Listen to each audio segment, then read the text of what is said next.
नमस्कार साथियों, मैं जितेंद्र मीणा आप सबका एक बार फिर से स्वागत करता हूं। हमारे पुरखा सीरीज में आज हम लोग बात करेंगे आदिवासी नायक कोमरम भीम के बारे में। साथियों,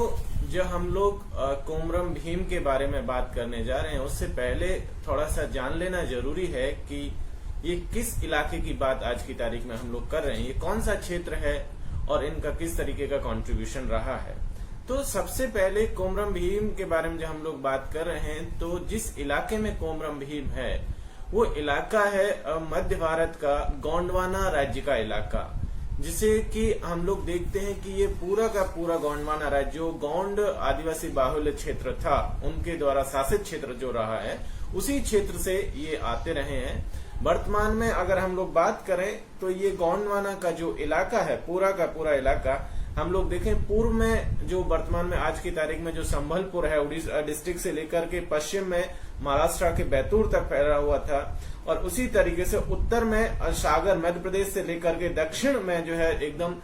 बस्तर का जो दक्षिणी भाग है उस तक जो है ये फैला हुआ इलाका जो है गोंडवाना का इलाका कहलाता है। लगभग दूसरी सदी से लेकर के मुगलों के आने तक इस इलाके में, इस गोंडवाना बाहुल्य इलाके में जो है गोंड जो है रियासतों का, गोंड आदिवासियों का कब्जा रहा है, उनकी रियासत रही है, उनका शासन सत्ता चलती रही है। तो इस दौर में हम लोग देखते हैं कि इस गोंड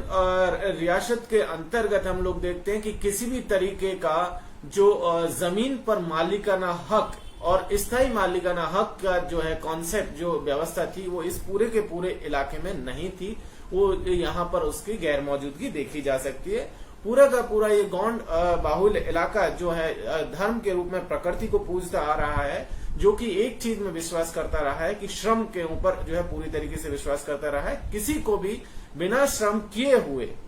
जो है भोजन का भी अधिकार इस पूरे के पूरे इलाके में नहीं है। ओके, तो ऐसे में हम लोग देखते हैं कि जितने भी और इस तरीके के परजीवी लोग रहे हैं जो कि दूसरे की मेहनत पर जिंदा रहते आए थे, वो उन सब का इस इलाके में हम लोग देखते हैं कि उनका प्रेजेंस नहीं है, वो एब्सेंट ही इस इलाके में दिख रहे हैं। 1564 में हम लोग देखते हैं कि रानी दुर्गावती जो कि गोंडवाना की महारानी थी और मुगलों के बीच की लड़ाई में रानी दुर्गावती शहीद होती हैं, और उसके बाद गोंडवाना का जो किला है और वो जो पूरा का पूरा रियासत है वो मुगलों के अंतर्गत आती है। महाराजा अकबर के दौर की हम लोग बात कर रहे हैं। लेकिन मुगल एम्पायर जैसे जैसे खत्म हो रहा, जैसे जैसे कमजोर पड़ता जा रहा है, हम लोग देखते हैं कि 1724 में आते आते जो हैदराबाद का जो निजाम था, हैदराबाद का जो सूबेदार था, उसने अपने आप को निजाम घोषित करते हुए एक स्वतंत्र राज्य की स्थापना 1724 में जो है की थी, जिनका नाम था निजामुल मुल्क। ओके, सो निजामुल मुल्क के ने स्वतंत्र राज्य की स्थापना के साथ ही हम लोग देखते हैं कि ये जो गोंडवाना का जो ये इलाका है इसका बड़ा हिस्सा हैदराबाद के निजाम के अंतर्गत चला गया है। और लेकिन कुछ समय बाद ही हम लोग देखते हैं कि मराठे इस इलाकों को हैदराबाद से छीन लेते हैं लगभग 1751 के आसपास। लेकिन मराठे और अंग्रेजों के बीच जिस तरीके का पूरा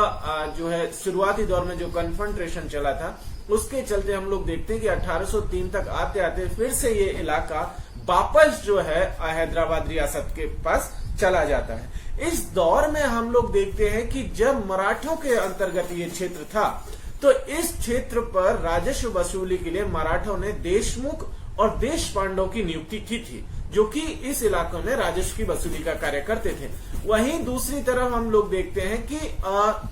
जो आपका हैदराबाद का निजाम है उसने इस इलाकों में राजस्व की वसूली के लिए जो है पटेलों की नियुक्तियां की थी। तो ऐसे में हम लोग देखते हैं कि ये जो नए अधिकारियों की नियुक्ति रियासत के द्वारा की गई थी, इन नियुक्तियों ने पूरे के पूरे इस इलाके की जो सामाजिक, आर्थिक और राजनीतिक जो ताना बाना था उस ताने बाने को पूरी तरीके से गड़बड़ कर दिया था। लिहाजा यहाँ पर एक जो बैलेंस अभी तक चला आ रहा था वो बैलेंस गड़बड़ होने लगा, और उस बैलेंस जो शक्ति के असंतुलन से जो दिक्कतें पैदा हुई, उस दिक्कत ने आगे चल के हम लोग देखते हैं कि कोमरम भीम को जो है पैदा किया। तो कोमरम भीम की जब हम लोग बात कर रहे हैं तो कोमरम भीम जो है गोंड समुदाय में जो है पैदा हुए थे। तेलुगु भाषी एक इलाका है जो वर्तमान में तेलंगाना राज्य का जो उत्तरी हिस्सा है, जिसमें एक जिला पड़ता है जिसे आसिफाबाद कहा जाता था। आसिफाबाद का नाम अभी की तारीख में बदल करके कोमरम भीम आसिफाबाद जो है 2016 के बाद से कहा जा रहा है। इस आसिफाबाद जिले के संकेनपल्ली गांव में 22 अक्टूबर 1901 को कोमरम भीम की पैदाइश हुई। और इस इलाके को अगर हम लोग देखें तो इस दौर में ये इलाका जो है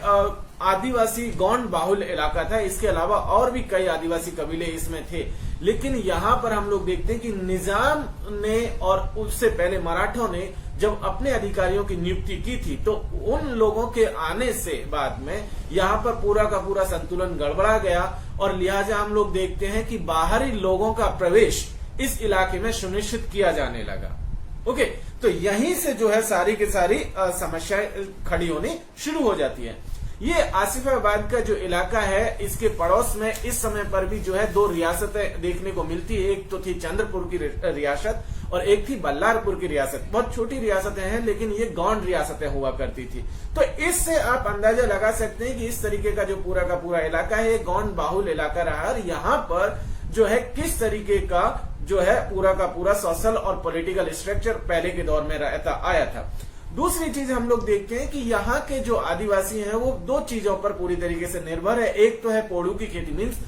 जो झूम खेती आती थी, जिसमें हम लोग देखते हैं कि जंगल को साफ किया जाता है और उस पर जो है जंगल को साफ करके वहां खेती की जाती है। 2-3 साल खेती के बाद उस जमीन को छोड़ करके दूसरी जगह जो है जाकर के जंगल साफ करना होता था और वहां पर फिर खेती की जाती है। इस पूरी की पूरी प्रक्रिया को जो है झूम खेती या शिफ्टिंग कल्टीवेशन तेलुगु में पोड़ू खेती के नाम से जाना जाता है। ये पूरा का पूरा इलाका गौंड बाहुल होने के साथ साथ जो है तेलुगु भाषी इलाका भी था। तो यहाँ पर जो भाषाई स्तर पर अगर लोग देखें तो गोंडी और तेलुगु दोनों भाषाओं के जो है बोलने वाले लोग इस दौर में रहते हैं। तो अन्य जो आदिवासी बच्चों की तरह ही यहाँ पर हम लोग देखते हैं कि कोमरम भीम का भी जो है बचपन गुजरा है। लेकिन यहाँ पर जो चीज कोमरम भीम के दौर में, मीन्स ये 20वीं शताब्दी के शुरुआती दौर में जो चीज देखने को मिल रही है, वो हर जो आदिवासी नायकों के साथ जो चीज बहुत कॉमन तौर पर देखने को मिली थी, वो चीज यहाँ पर भी है। वो है आपका शोषण और दूसरा है आपके अत्याचार। तो सबसे पहले यहाँ पर हम लोग देखते हैं कि जंगलात विभाग के जो अधिकारी हैं, उसके साथ साथ पुलिस है, व्यापारी है, साहूकार है, जमींदार है और जो जागीरदार रियासत के अधिकारी, इनका जो शोषण है, ये लगातार आदिवासियों का शोषण जो है करते आ रहे थे। और ये हर इलाके का ये एक पैटर्न है जिसमें हम लोग देखते हैं कि आदिवासियों का शोषण जो है अंग्रेजों के साथ साथ ये लोग भी करते आ रहे हैं और ये बहुत कॉमन सी चीज देखने को मिली है। पर कहीं पर भी इन चीजों का जिक्र इतिहास की किताबों में जो है नहीं आपको मिलता है। नहीं पता कि उसके पीछे वजह क्या है, खैर उस पर कभी बात फिर से होगी। लेकिन ये तमाम तरीके का एक सेट पैटर्न हम लोग पूरे के पूरे कॉलोनियल इरा में देखते हैं। इसके अलावा, इस शोषण के अलावा भी जो अत्याचार है वो भी लगातार होता रहा है और उस अत्याचार में कई तरीके का अत्याचार है। वो फिजिकल टॉर्चर से लेकर के जेल भेजने से लेकर के जो है मर्डर से लेकर के तमाम तरीके की चीजें इस अत्याचार की फॉर्म में हम लोग देखते हैं। इसके साथ साथ जो है विमेंस के साथ हरासमेंट और वो तमाम तरह की चीजें यहाँ पर देखने को मिलती रही है। तो ये एक पूरा का पूरा कॉलोनियल इंडिया का जो है एक पैटर्न हम लोगों को देखने को मिला है। इस इलाके का लगभग 45% हिस्सा हम लोग देखते हैं कि जो है जंगल की भूमि में शामिल हुआ करता था और इस जंगल की भूमि के उपयोग पर, जो जंगल की भूमि पर आदिवासी पिछले कई हजार सालों से रहते आ रहे थे और कभी उन्होंने अपने इन जंगल की भूमि पर या किसी भी तरीके की भूमि पर मालिकाना हक कभी क्लेम नहीं किया था या जो परमानेंट जो स्वामित्व का जो दावा था वो कभी नहीं किया था। लेकिन हम लोग देखते हैं कि जैसे जैसे गैर आदिवासियों की रियासत आती गई और खास करके ब्रिटिश ईरा में हम लोग देखते हैं कि जमीनों पर मालिकाना हक जो है स्थापित करने की पूरी प्रक्रिया शुरू हुई और इसको जो है डॉक्यूमेंटेशन की प्रक्रिया शुरू होती है। लिहाजा आदिवासियों को अपनी ही पैतृक जमीनों से बेदखल करने की पूरी प्रक्रिया शुरू हो जाती है। जंगलात की इस जमीनों को लेकर के जो है नीतियां बनाने की जो परंपरा है वो भी अंग्रेजों के दौर से शुरू होती है और वो अंग्रेजों के दौर से शुरू होते होते हम लोग देखते हैं कि वो सिर्फ जहां पर अंग्रेजों का डायरेक्ट हुकूमत है वहीं पर नहीं, जहां अंग्रेज रियासतों के माध्यम से शासन कर रहे वहां पर भी ये देखने को मिली, या जहां पर अंग्रेज डायरेक्ट और इनडायरेक्ट दोनों ही फॉर्म में शासन नहीं कर रहे थे, लेकिन रियासत के अधिकारियों ने अपने तरीके से लेकर के जो है इस पॉलिसीज को बनाना शुरू किया। लिहाजा हम लोग देखते हैं कि यहाँ पर इस आसिफाबाद, आदिलाबाद और ये जो पूरा का पूरा नॉर्दर्न तेलंगाना जो वर्तमान का हिस्सा है, साउदर्न बस्तर का जो हिस्सा है, इस इलाके में और महाराष्ट्र से लगता हुआ जो पूरा का पूरा गौंड बाहुल जो इलाका है, इस इलाके में हम लोग देखते हैं कि कई तरीके की जब वनों से रिलेटेड पॉलिसीज बनानी शुरू हुई, उस पॉलिसीज में हम लोग देखते हैं कि लगातार जो है नए नए टैक्स जो है इम्पोज करने की प्रक्रिया शुरू होती है। और इन टैक्सेज में सबसे पहला टैक्स जो लिया जाना शुरू हुआ वो था चराई कर। चराई कर जानवरों को जब आप जंगल में चराने के लिए खिलाने के लिए लेकर जाते हैं तो उस चारे पर से जो टैक्स लिया जाता था वो चराई कर के रूप में लिया जा रहा है। इस चराई कर में भैंस पर से अलग तरीके का टैक्स है, भैंस पर से लगभग 14 आने का टैक्स लिया जा रहा है, गाय पर से 4 आना है, बकरी पर से 2 आना। तो इस तरीके का ये टैक्सेशन की प्रक्रिया हम लोग देखते हैं कि जंगल से रिलेटेड जब पॉलिसीज बनाने की प्रक्रिया शुरू होती है तो वहां पर इम्पोज करना शुरू होता है। दूसरा, इसके अलावा अभी हम लोग देखते हैं कि राजस्व वसूली के लिए पटवारी और पटेल की नियुक्ति भी इस दौर में धीरे धीरे शुरू होनी शुरू हो जाती है। अब पटवारी और पटेलों की नियुक्ति ने भी इस इलाकों में रियासत की अंग्रेजों की जो पकड़ थी उसको और धीरे धीरे मजबूत किया। इसके अलावा जंगल पे जो टैक्स लिया जा रहा है, इस टैक्स के अलावा राजस्व जो आपका फसल उत्पादन हो रहा है उस पर भी टैक्स लिया जा रहा है, जैसे पट्टी के नाम से कहा जाता था। उसमें जो है फसल के उत्पादन पे अलग से पट्टी ली जाती थी। जंगल से जब आप उत्पाद लेते थे, जंगल से किसी तरीके की लकड़ी या जो है खाद्यान्न चीजों का इस्तेमाल करने के लिए जो आप उपयोग में लेते थे, उन पर से अलग से जो है डंपा पट्टी लिया जाता था। खेती के लिए अगर आप जंगल की जमीन पर खेती कर रहे हैं और उसमें हल का इस्तेमाल कर रहे हैं तो उस पर पोल पट्टी। जंगल से अगर हल के इस्तेमाल के लिए लकड़ी चाहिए, हल बनाने के लिए अगर लकड़ी चाहिए तो उस पर अलग से आपको अर्का पट्टी, बकरियों के पालने के लिए मेका पट्टी, कागज के लिए जो लुगदी बनती थी उस लुगदी पर मांचो, और इस तरीके से और कई तरीके नए घर बनाने पर टैक्स लिया जा रहा है। इसके साथ साथ हम लोग देखते हैं कि 20वीं सदी के शुरुआती दौर में शादियों पर भी जो है टैक्स लेने की परंपरा शुरू होती है और यहाँ पर शादी पर जो है 6 रुपए का टैक्स दोनों पार्टियों से वसूल किया जा रहा है। ये परंपरा जो हम लोग बात कर रहे हैं, ये शादियों पर टैक्स की परंपरा हैदराबाद में ही नहीं देखने को मिल रही है। ये अगर आप बात करेंगे तो इसी दौर में 1903-1905 के आसपास राजस्थान के जो मेवाड़ रियासत है उसमें भी शादियों पर जो है 3 रुपए के रूप में टैक्स वसूली की प्रक्रिया इसी दौर में शुरू होती है। तो ये एक नए टैक्सेज जो है इस दौर में शुरू हो रहे हैं। खैर, अंग्रेजों के अंतर्गत ये जो निजाम और ये जो हम आदिलाबाद, आसिफाबाद के इलाके की बात करें, कोमरम भीम के इलाके की बात कर रहे हैं, ये इलाका 1853 में जब निजाम और अंग्रेजी कंपनी के बीच ट्रीटी साइन हुई थी, उस ट्रीटी के साइन होने के बाद ही ये जंगल का इलाका यहाँ पर शुरू हुआ और अंग्रेजों ने नीतियां बनानी शुरू की। और इन नीतियों में सबसे पहले हम लोग देखते हैं कि वनों को जो है आरक्षित करना शुरू हुआ। वनों को जो है आदिवासियों के प्रवेश पर जो है प्रतिबंध लगाने की प्रक्रिया शुरू हुई। इसके साथ साथ उन आरक्षित क्षेत्रों से जो है आदिवासियों को बेदखल किया जाने लगा। और इसके बाद हम लोग देखते हैं कि इन आदिवासी इलाकों में अगर किसी के पास पट्टा भी है, जमीन का मालिकाना हक भी है, तो उसकी भी जो है बेदखली इस दौर में शुरू होती है। लिहाजा अंग्रेजी कंपनी ने इन पूरी जमीनों पर अपना मालिकाना हक जो है क्लेम करना शुरू किया। और अब इस इलाके में जितने भी लोग थे, खास क्योंकि ये पूरा आदिवासी बाहुल इलाका था, गौंड बाहुल इलाका था, उनको जो है लगातार इस इलाके से बेदखल करना शुरू हुआ। और अब उनको जो अनयूज्ड लैंड थी और जो अनफर्टाइल लैंड थी, खासतौर पर बंजर या पथरीली जमीन थी, वो उनको दे दी गई कि आप अब जो है इस जमीन पर खेती कीजिए, रहना शुरू कीजिए। अब इन बंजर और पथरीली जमीनों पर भी खेती करना आदिवासियों के लिए क्योंकि बहुत मेहनत का काम होता है, दूसरा क्योंकि ये अभी तक अनयूज्ड लैंड रही है तो इसको खेती योग्य बनाना भी एक बड़ा टास्क रहा है। लेकिन यहां पर भी वही तरीके का टैक्सेशन और वो पूरी की पूरी प्रक्रिया अंग्रेजों ने शुरू की। और अंग्रेज इसमें अकेले ही पार्टी नहीं है, क्योंकि अंग्रेजों के साथ इसमें हम लोग देखते हैं कि निजाम और उसके लोग भी इसमें शामिल हैं। तो ये पूरी की पूरी प्रक्रिया ने हम लोग देखते हैं कि इस गौंड आदिवासियों के बीच में एक जो है असंतोष को जन्म दिया। और इसी असंतोष का परिणाम ये हुआ कि लगभग 1920 के आसपास हम लोग देखते हैं कि कोमरम भीम के पिता जो आदिवासियों के हक और हुकूक की बात कर रहे थे, उनकी जो है राजस्व विभाग के जो अधिकारी थे और वन विभाग के अधिकारियों ने मिलकर के हत्या कर दी गई थी। और इसी का परिणाम ये हुआ कि कोमरम भीम अपना जो गांव था, पैतृक गांव था, उसको छोड़ करके केरी मेला एक सुरदापुर नाम का गांव है, वहां पर जाकर के बस गए। तो ये हर जगह हम लोगों को ये पैटर्न देखने को मिला था। टंट्या भील के मामले में भी देखने को मिला था और बाकी के मामलों में भी हम लोगों को देखने को मिल रहा था, गुंडादुर के मामलों में, कि आदिवासी पहले 1-2 राउंड में हम लोग देख रहे हैं कि वो अपना इलाका छोड़ करके दूसरे इलाकों में चले जा रहे हैं कि ताकि शांतिपूर्ण जीवन जी सके, लेकिन वहां पर भी वही प्रॉब्लम फेस करनी पड़ रही। और यहाँ पर भी हम लोग देखते हैं कि सुरदापुर का भी जो जागीरदार है सिद्दीकी, उन्होंने भी यहाँ पर आदिवासी की जमीनों पर कब्जा करना शुरू कर दिया था। जंगल पर पशुओं के चराने पर टैक्स लिया जाने लगा। इसके साथ साथ अन्य तरीके से जबरदस्ती आदिवासियों से जो है करों की वसूली शुरू हो गई। अब यहाँ पर जब ये सब पूरा का पूरा पैटर्न जो पिछले संकेनपल्ली में भी देखने को मिल रहा था, वो यहाँ पर भी जब देखने को मिला था, लिहाजा कोमरम भीम ने आदिवासियों को एकजुट करना और जो है शुरू किया, ताकि जो है इन जमींदारों, जागीरदारों और रियासत के और राजस्व विभाग के अधिकारियों का जो है मुकाबला किया जा सके। और इसी कड़ी में हम लोग देखते हैं कि जब राजस्व विभाग के अधिकारियों ने जागीरदार सिद्दीकी के साथ मिलकर के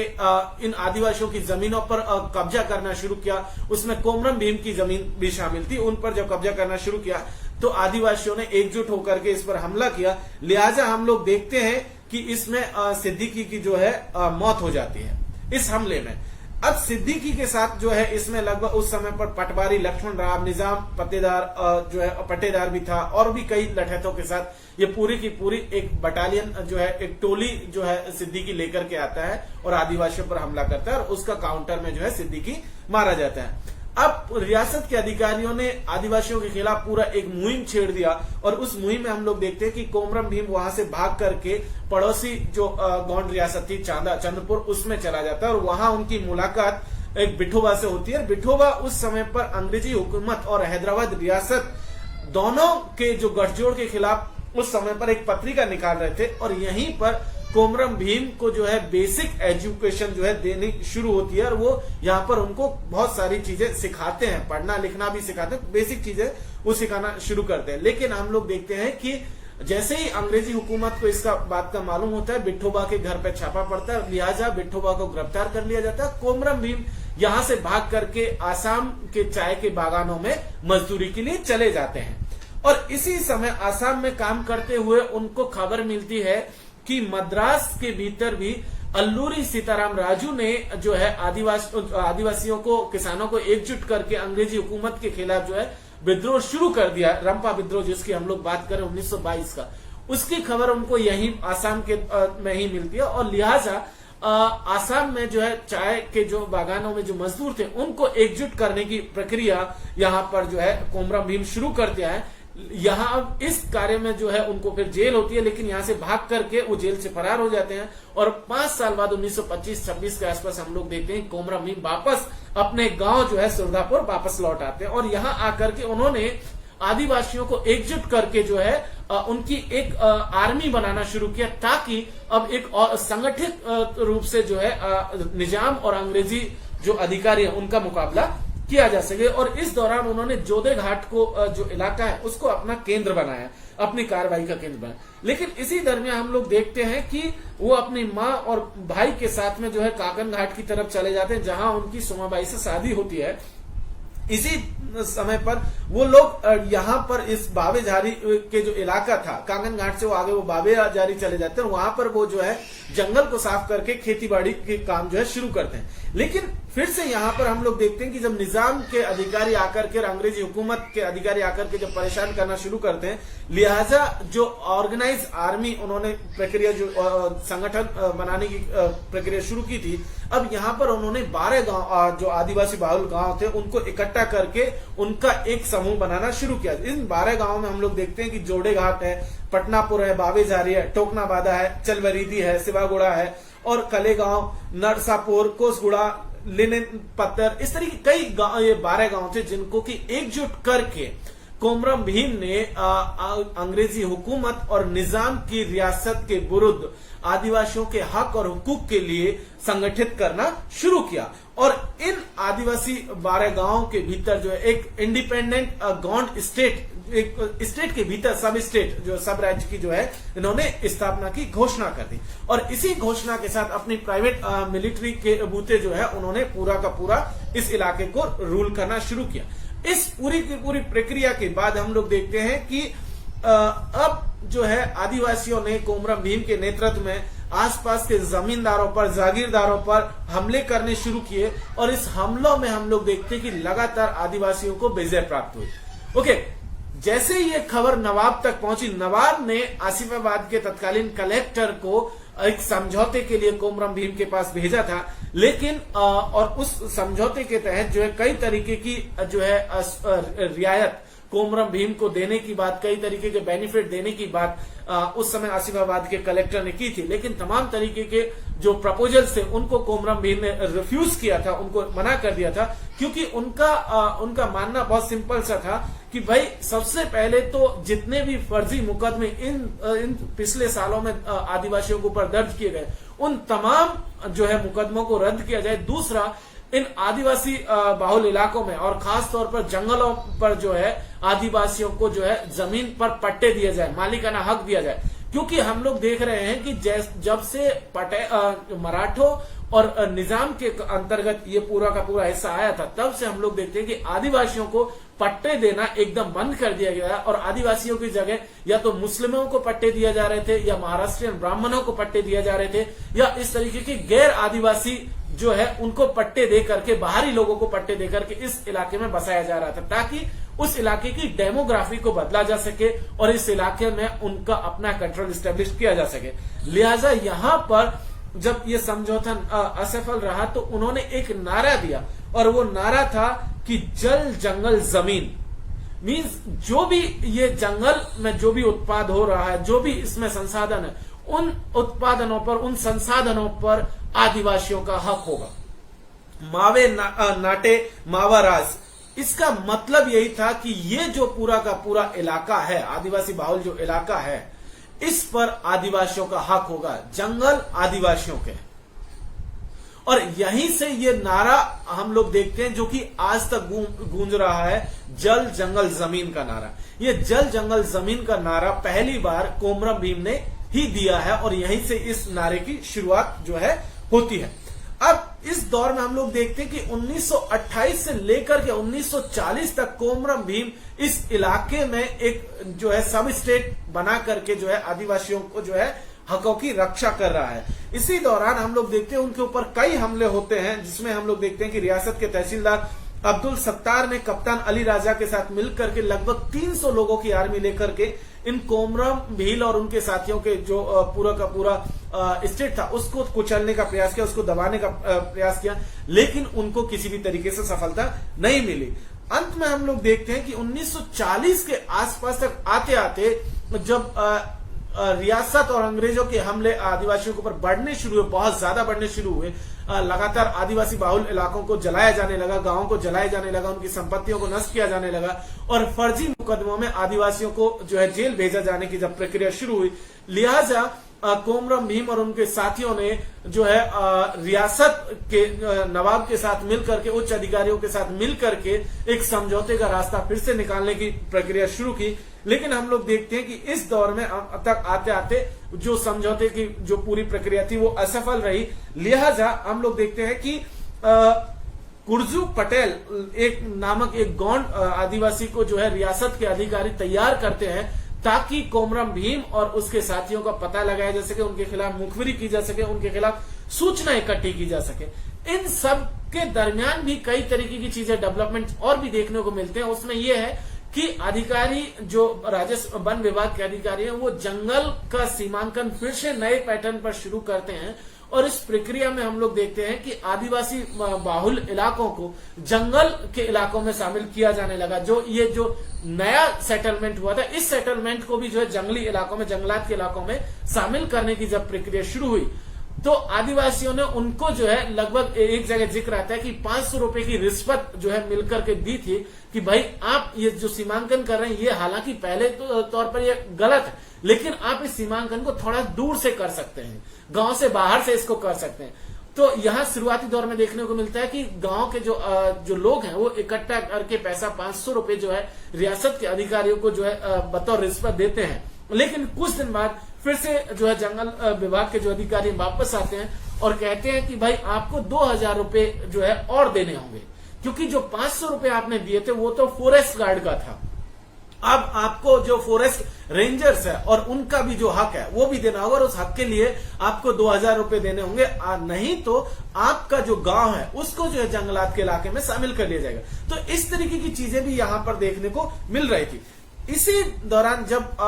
बातचीत का जो प्रक्रिया था जो असफल रहा, तो फॉरेस्ट विभाग के अधिकारियों ने जब डायलॉग के लिए कोमरम भीम और उनके साथी हैदराबाद गए हुए थे, उसी समय पर पूरी की पूरी कोमरम भीम का जो गांव और उसके आसपास के जो इलाके थे उसको आर्मी से जो है घेर लिया गया और एक जॉइंट ऑपरेशन में उनके ऊपर गोलीबारी करने की प्रक्रिया शुरू कर दी। जैसे ही सूचना मिली हैदराबाद से और वो लोग वापस अपने गांव पहुंचे, जब गांव पहुंच करके वो देखते हैं कि पूरा का पूरा माहौल जो है बहुत ज्यादा टेंस है, और उस टेंस माहौल में वो पहुंचते हैं तो और यहाँ पर फिर से उनका कन्फ्रंटेशन जो है आदिवासियों का जो है वन विभाग के अधिकारियों के साथ होता है, और इसी कन्फ्रंटेशन में एक खुली गोलीबारी कर दी जाती है 16 अक्टूबर 1940 को जोधे घाट में। इस जोधे घाट की खुली गोलीबारी में हम लोग देखते हैं कि कोमरम भीम सहित जो है लगभग जो 15 आदिवासी है वो इस घटना में शहीद होते हैं और सैकड़ों इसमें घायल होते हैं। और इसी के साथ कोमरम भीम का जो पूरा का पूरा संघर्ष है वो खत्म हो जाता है, लेकिन उसकी जो विरासत है वो विरासत आज तक चले जा रही है। और उस विरासत में हम लोग देखते हैं कि जल, जंगल और जमीन की लड़ाई जो कोमरम भीम और बाकी के आदिवासियों के लीडरशिप में शुरू हुई थी, चाहे टेंटा भील हो, चाहे गुंडाधुर हो, चाहे आपका तिलका मांझी हो, वो लड़ाई आज भी उसी तरीके से जारी है और लोग अपने हक और हुकूक के लिए लगातार लड़ रहे हैं। चाहे अंग्रेज रहे हो, चाहे रियासत रहे हो, चाहे आज का निजाम हो, वो अपने हक और हुकूक की लड़ाई आज भी जारी है। साथियों, इस विषय पर अगर आप और भी जानना पढ़ना चाहते हैं तो एक दो, हालांकि इस पर ज्यादा आपको मटेरियल नहीं मिलेगा, लेकिन